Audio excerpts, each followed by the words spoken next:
Hello guys, Elena ပါရှင်ဒီနေ့ကတော့ Sakura School ထဲမှာချိန်ညော်နီလေးကိုလာပြပြရဖြစ်ပါရှင်သိချင်တဲ့လူတွေအစဆုံးကြည့်ပြီးတော့မသိချင်တဲ့လူတွေကြော်ရပေးလို့ရပါတယ်ဗီဒီယိုဆက်လိုက်ကြရအောင်အရင်ဆုံးဒီရဲ့ Sakura နီညူထဲဝင်ပါမယ်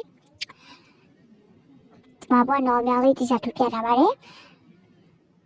ပြီးရင် PROPS ထဲဝင်ပါမယ်နောက် POSEMOD ထဲဝင်ပါမယ်ပြီးရင်အောင်နည်းနည်းလေးဆွဲချလိုက်မယ်ပေါ့နော်follower POPTION ထဲဝင်ပါမယ်ဆာမန်ပေါင်းတယ်လို့အတန်ထမတိလို့ဆာလုံးပေါင်းပေါင်းပြလိုက်ပါတယ်အမတ်ချလေးနေလိုက်ပါမယ်ဒီလိုမျိုးပေါ့နော်ပြီးရင်တော့ menu ထဲပြန်ဝင်ရပါမယ်ဒီရဲ့တင်ထဲဝင်ပါမယ်setting ပေါ့နော်ပြီးတော့လို့ရှိရင် back to TITLE ဆိုတဲ့ထဲဝင်ပါမယ်ဒီချာလေးပြပေးထားပါရဲ့နော်မရှင်းလို့ရှိရင်လည်း comment မှာရေးခဲ့ပေးပါဦးအချေဝင်ကြရင် no back ဒီရဟာလေးပေါ့နော်နေလိုက်ပါမယ်ပြီးတော့အိမ်အပြင်ထက်သွားပေါ့နော်အဲဆိုလို့ရှိရင်ကိုကြိုက်တဲ့အင်ကြီးပုံတက်တက်လေးတွေရေးလို့ရပါတယ်ညအိမ်ဝတ်ဆောင်မလဲဘူးပေါ့နော်ကိုကဒါလေးလောက်လိုက်ပါမယ်ပြီးရင်တော့ခုတ်ကာလာလေးလောက်ပါမယ်ဘာရောင်လေးလောက်ကြောင်းမလဲအဖြူရောင်လေးလောက်လိုက်ပါမယ်ဒီမှာပေါ့နော်ဒီလိုမျိုးလေး hair style လေးပြောင်းပါမယ် hair style ဘယ်ဟာပြောင်းရမလဲမသိဘူးပေါ့နော်ဒါလေးပြောင်းလိုက်ပါမယ်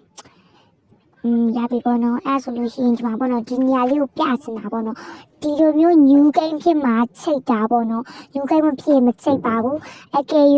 new game မဖြစ်ပဲနေပေါ့နော်ဒီလိုမျိုး LOAD game ဆိုလို့ရှိရင်မချိတ်ဘူးပေါ့နော်ဒီလို new game မှာချိတ်တာပါအဲ့တော့စလိုက်ကြရအောင်ကွာ game နဲ့စဝင်နေပါပြီဒီချောင်းလေးလိုက်ကြည့်ပေးပါနော်မချိတ်မိပါဆိုမို့အဲ့ဆိုတော့ဒီမှာပေါ့နော် game ထဲရောက်ပြီဆိုလို့ရှိရင်အရင်ဆုံးဒါကပေါ့နော် Elena မောင်လေးပါ Elena မောင်လေးကသူ့တငယ်ချင်းနဲ့ရိုက်နေတာပါနောက်တစ်နေရာက Elena တို့လာချင်းနေရတဲ့ game home မှာပေါ့နော် Elena ရဲ့ညီမလေးကကျောက်တူလေးရဲ့တနေရာရိုက်နေရပဲဖြစ်ပါတယ်သူအိတ်နေရပေါ့နော်ဒီမှာပါသူလည်းနိုးရတော့လက်နွားပေါ့နော် Elena တွေ့ပြီးရင်တော့ Elena အမက store sign တစ်ခုမှာဈေးဝယ်နေပါတယ်အမတော့ဘာခိုင်းရိုက်လဲမသိပါဘူး store sign တစ်ခုမှာဈေးဝယ်နေတော့ပြလိုက်ပါမယ်ဒီမှာပါဒါတော့အမဈေးဝယ်နေပါတော့ဆိုင်ရှင်နဲ့ရဖြစ်ညာလားမသိဘူးဒါကတော့ချိတ်စော့နေလေးပဲဖြစ်ပါရှင်မရှင်းတာရှိရင်လည်း comment မှာရေးခဲ့ပေးလို့ရရပေါ့နော်ပြောစရာရှိတယ်ပေါ့နော်အကြီးဆုံးကဒီရဲပေါ့နော် Sakura ကချိတ်စော့လို့ရှိရင် Elena က Bluetooth ထဲမှာအရင်ဆုံးပေါ့နော်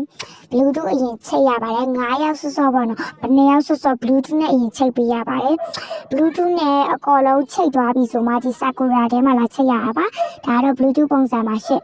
မရှင်းတာရှိရင်လည်း comment မှာမှတ်ခဲ့ပေးကြပါဦးနော်တည့်ရသူလေးရလည်းမတည့်ရလူလေးတွေကိုပြန်ပြီးတော့ပြပြပေးလိုက်ပါဦးနော်အားလုံးပဲပြပိုက်ပါရှင့်